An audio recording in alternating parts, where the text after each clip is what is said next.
Welcome to Stellar Newsio. Your news YouTube News Hub. Stellar News PH, your YouTube news channel. Subscribe now. Dito sa Stellar Network ay siguradong updated ka sa showbiz news at iba pa. Kaya kung first time mo dito ay mag-subscribe ka na. Mommy Angelica Yulo, ginawaran bilang Most Exceptional Woman, Year. Isa na namang karangalan ang matatanggap ni Angelica Yulo, ang ina ng Olympic gold medalist na si Carlos Yulo. Siya ay pararangalan ng prestihiyosong Most Exceptional Woman of the Year award mula sa Asia's Man and Woman of the Year Excellence Award. Isang pagkilala sa mga natatanging individual sa Asia na nagpapakita ng hindi matatawarang husay at dedikasyon. Ayon sa organisasyon, nararapat si Angelica Yulo sa titulong ito dahil sa kanyang mga kahanga-hangang nagawa bilang isang ina at asawa. Ang mga sumusunod na katangian ang nagbigay daan upang siya ay kilalanin. Si Angelica Yulo ay hindi lamang isang simpleng ina kundi isang haligi ng suporta sa likod ng tagumpay ni Carlos Yulo. Ipinakita niya ang walang kapantay na pagmamahal at sakripisyo, hindi lamang sa kanyang anak kundi sa buong pamilya, na nagsilbing inspirasyon hindi lamang sa mga ina kundi sa bawat Pilipino. Sa gitna ng mga hamon at pagsubok, nanatili siyang matatag, pinanghahawakan ang kanyang tungkulin bilang isang ilaw ng tahanan. Angelica Yulo, for her remarkable achievements as the Most Exceptional Woman of the Year.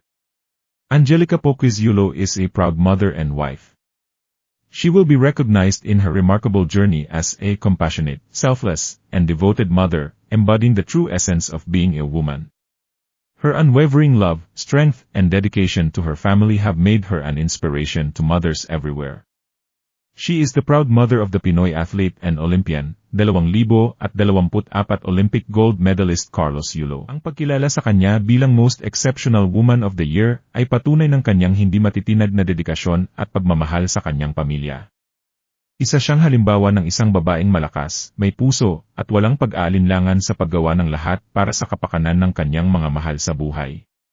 Hindi lamang sa kanyang papel bilang ina ni Carlos Yulo siya kinikilala, kundi pati na rin bilang isang modelo ng pagiging mapagmahal at responsableng asawa at ina sa tagumpay ng kanyang anak. Kapansin-pansin ang malaking papel na ginampanan ni Angelica Yulo.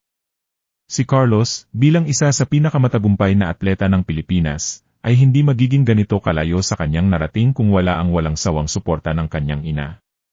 Ito rin ang dahilan kung bakit napakaraming ina sa bansa ang humahanga kay Angelica dahil sa kanyang pagiging ehemplo ng isang babaeng nagbibigay ng lakas at gabay sa kanyang pamilya. Ang parangal na ito ay hindi lamang isang pagkilala kay Angelica Yulo, kundi isa ring pagpupugay sa lahat ng mga ina na tahimik ngunit walang sawang nagsisilbing inspirasyon sa kanilang mga anak. Sa bawat tagumpay ni Carlos, naroon ang kanyang ina hindi lamang bilang isang manonood, kundi bilang isang gabay at lakas ng kanyang loob. Tunay na karapat-dapat si Angelica Yulo sa parangal na ito, at ang kanyang kwento ay patuloy na magbibigay inspirasyon sa marami. Mommy Angelica Yulo, ginawaran bilang Most Exceptional Woman, Year. Isa na namang karangalan ang matatanggap ni Angelica Yulo, ang ina ng Olympic gold medalist na si Carlos Yulo. Siya ay pararangalan ng prestihiyosong Most Exceptional Woman of the Year award mula sa Asia's Man and Woman of the Year Excellence Award. Isang pagkilala sa mga natatanging individual sa Asia na nagpapakita ng hindi matatawarang husay at dedikasyon. Ayon sa organisasyon, nararapat si Angelica Yulo sa titulong ito dahil sa kanyang mga kahanga-hangang nagawa bilang isang ina at asawa. Ang mga sumusunod na katangian ang nagbigay daan upang siya ay kilalanin. Si Angelica Yulo ay hindi lamang isang simpleng ina kundi isang haligi ng suporta sa likod ng tagumpay ni Carlos Yulo. Ipinakita niya ang walang kapantay na pagmamahal at sakripisyo, hindi lamang sa kanyang anak kundi sa buong pamilya, na nagsilbing inspirasyon hindi lamang sa mga ina kundi sa bawat Pilipino. Sa gitna ng mga hamon at pagsubok, nanatili siyang matatag, pinanghahawakan ang kanyang tungkulin bilang isang ilaw ng tahanan. Angelica Yulo, for her remarkable achievements as the Most Exceptional Woman of the Year. Angelica Poquiz Yulo is a proud mother and wife. She will be recognized in her remarkable journey as a compassionate, selfless, and devoted mother, embodying the true essence of being a woman. Her unwavering love, strength, and dedication to her family have made her an inspiration to mothers everywhere. She is the proud mother of the Pinoy athlete and Olympian, 2024 Olympic gold medalist Carlos Yulo. Ang pagkilala sa kanya bilang Most Exceptional Woman of the Year ay patunay ng kanyang hindi matitinag na dedikasyon at pagmamahal sa kanyang pamilya. Isa siyang halimbawa ng isang babaeng malakas, may puso, at walang pag-aalinlangan sa paggawa ng lahat para sa kapakanan ng kanyang mga mahal sa buhay. Hindi lamang sa kanyang papel bilang ina ni Carlos Yulo siya kinikilala, kundi pati na rin bilang isang modelo ng pagiging mapagmahal at responsableng asawa at ina sa tagumpay ng kanyang anak. Kapansin-pansin ang malaking papel na ginampanan ni Angelica Yulo. Si Carlos, bilang isa sa pinakamatagumpay na atleta ng Pilipinas, ay hindi magiging ganito kalayo sa kanyang narating kung wala ang walang sawang suporta ng kanyang ina.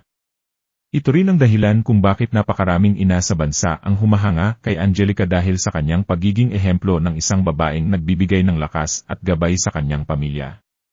Ang parangal na ito ay hindi lamang isang pagkilala kay Angelica Yulo, kundi isa ring pagpupugay sa lahat ng mga ina na tahimik ngunit walang sawang nagsisilbing inspirasyon sa kanilang mga anak. Sa bawat tagumpay ni Carlos, naroon ang kanyang ina hindi lamang bilang isang manonood, kundi bilang isang gabay at lakas ng kanyang loob. Tunay na karapat-dapat si Angelica Yulo sa parangal na ito, at ang kanyang kwento ay patuloy na magbibigay inspirasyon sa marami. Ano ang masasabi niyo sa issue natin today? This has been Angelo, hanggang sa susunod na balita.